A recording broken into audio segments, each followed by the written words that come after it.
There are two levels of Iman that at least you should know about. I know you know about Iman, Islam, Iman, Ihsan. I'm not talking about that.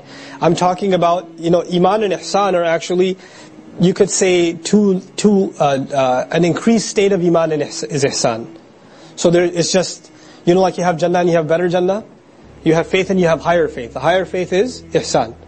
But at the basic level, all Muslims should understand there are two levels of faith. Iman is at two levels. I consider you a believer. You consider me a believer. And the only thing I needed for proof was you said Assalamu alaikum, I said Wa alaikum assalam. We know that we are Muslims. We're believers. That is one level. That works at the level of human beings.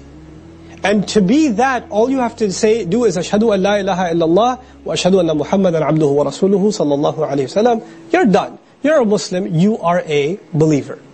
And this is actually an intellectual conclusion. I don't want to get too philosophical with you, but it's similar to 2 + 2 is 4. I reached that conclusion. Allah is one, Muhammad is His messenger, sallallahu alaihi wasallam. Quran is His book, there's a day of judgment. I've reached these conclusions, I am a Muslim. By the way, if you wake me up at 2 in the morning and ask me who's God, I'll say Allah. Who's the messenger? It's Muhammad sallallahu alaihi wasallam. It's a conclusion I've reached. It's an intellectual thing. I've declared it openly and I've accepted it internally. That is one level of Iman. There's another level of Iman. Another dimension of Iman. An alternative dimension of Iman. And this is the Iman that goes up and it goes down. And it has good days and it has bad days. And you can feel the flames of it one day and you can't find it inside you another day. You just can't. Where'd it go? I don't know what happened to it. You'll be in prayer and you will feel that Iman. It will take over your soul.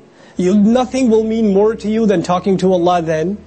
You will not want it to stop. And then it will disappear like you never had it. You'll never had it. So there is a quantitative Iman and there is a qualitative Iman. Let's put it that way in modern terms so we can understand this matter. There's a quantitative Iman and there is a qualitative Iman. The surah that deals with this subject in the most beautiful, خَيْرُ الْكَلَامِ مَا قَلَّ وَدَلَّ.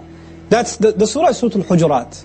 قَالَتِ الْأَعْرَابُ آمَنَّا قُلْ لَمْ تُؤْمِنُوا وَلَكِنْ قُولُوا أَسْلَمْنَا وَلَمَّا يَدْخُلِ الْإِيمَانُ فِي قُلُوبِكُمْ بَلْ كَانَ فِي أَذْهَانِهِمْ لَمْ يَكُنْ فِي قُلُوبِهِمْ.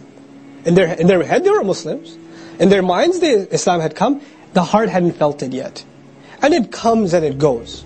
That's the Iman that Allah is asking us to have in this surah. You already have the intellectual faith. You already have that.